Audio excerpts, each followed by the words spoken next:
আসসালামু আলাইকুম প্রিয় দর্শক, কেমন আছেন সবাই? আশা করছি সকলেই ভালো আছেন।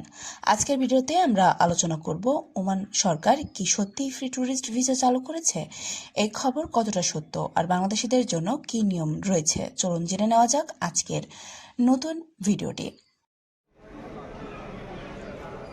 বিশ্বের প্রায় ১০০টি দেশের নাগরিকদের জন্য সম্পূর্ণ বিনামূল্যে ১৪ দিনের ট্যুরিস্ট ভিসা চালুর ঘোষণা দিয়েছে রয়্যাল ওমান পুলিশ। তবে প্রকাশিত ১০০ দেশের তালিকায় প্রতিবেশী দেশ ভারতের নাম থাকলেও জায়গা হয়নি বাংলাদেশের।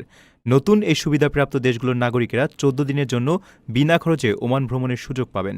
ভিসার মেয়াদ শেষ হওয়ার আগেই চাইলে এটিকে পরিবর্তন করে অন্য যে কোনো ধরনের ট্যুরিস্ট ভিসায় রূপান্তর করার সুযোগ রাখা হয়েছে। এশিয়ার দেশগুলোর মধ্যে ভারতের পাশাপাশি চীন, জাপান, দক্ষিণ কোরিয়া, সিঙ্গাপুর, মালয়েশিয়া, ইন্দোনেশিয়া ও থাইল্যান্ডের মতো দেশের নাম রয়েছে। এছাড়া যুক্তরাষ্ট্র, যুক্তরাজ্য, কানাডা, জার্মানি, ফ্রান্স ও ইতালির মতো বিশ্বের শীর্ষস্থানীয় প্রায় সব দেশের নাগরিকরাই এই ১৪ দিনের ফ্রি ভিসা সুবিধা উপভোগ করতে পারবেন। তালিকায় বাংলাদেশের নাম না থাকায় এই সুবিধা পাবেন না বাংলাদেশিরা। এই ফ্রি ভিসা সুবিধা পাওয়ার জন্য ভ্রমণকারীদের বেশ কয়েকটি নির্দিষ্ট শর্ত পূরণ করতে হবে। এর মধ্যে অন্যতম হল ভ্রমণকারীর পাসপোর্টের মেয়াদ অন্তত ৬ মাস থাকতে হবে। একই সঙ্গে ওমানে পৌঁছানোর পর কোথায় থাকবেন তার জন্য নিশ্চিতকৃত হোটেল বুকিংয়ের প্রমাণপত্র এবং দেশে ফিরে যাওয়ার বা অন্য গন্তব্যের ফ্লাইটের টিকিট দেখাতে হবে। পাশাপাশি ভ্রমণকালীন সময়ের জন্য একটি বৈধ স্বাস্থ্য বীমা এবং ওমানে অবস্থানের জন্য পর্যাপ্ত আর্থিক সক্ষমতার প্রমাণও ভ্রমণকারীকে অবশ্যই সঙ্গে রাখতে হবে। তো বন্ধুরা, আশা করছি ভিডিওটি দেখেছেন। সাম্প্রতিক সামাজিক যোগাযোগ মাধ্যমে ব্যাপকভাবে এই প্রচার করা হচ্ছে যে ওমান সরকার ট্যুরিস্ট ভিসা চালু করেছে ১৪ দিনের, কিন্তু সরকারি তথ্য অনুযায়ী বিষয়টি পুরোপুরি সঠিক নয়।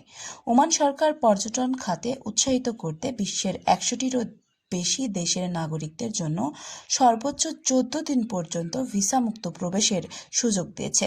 তবে এই সুবিধা নির্দিষ্ট দেশগুলোর নাগরিকদের জন্য প্রযোজ্য এবং কিছু শর্ত রয়েছে, যেমন বৈধ passport, return ticket, hotel booking, স্বাস্থ্য বীমা এবং পর্যাপ্ত আর্থিক সক্ষমতার প্রমাণ থাকতে হবে। বাংলাদেশি পাসপোর্টধারীরা বর্তমানে এই ভিসা মুক্ত তালিকার অন্তর্ভুক্ত নন, তাই বাংলাদেশ থেকে ওমান ভ্রমণের জন্য এখনও নিয়ম অনুযায়ী ট্যুরিস্ট ভিসা নিতে হবে। যারা ওমানে বেড়াতে যেতে চান তারা রয়্যাল ওমান পুলিশের ই ভিসা ব্যবস্থার মাধ্যমে অথবা অনুমোদিত ট্রাভেল এজেন্সির মাধ্যমে আবেদন করতে পারবেন। আবেদন করার আগে অবশ্যই সব তথ্য সরকারি সূত্র থেকেই যাচাই করে নিন। দর্শক, সামাজিক মাধ্যমে ছড়িয়ে পড়া যে কোনো খবর বিশ্বাস করার আগে অবশ্যই সরকারি ঘোষণা দেখুন।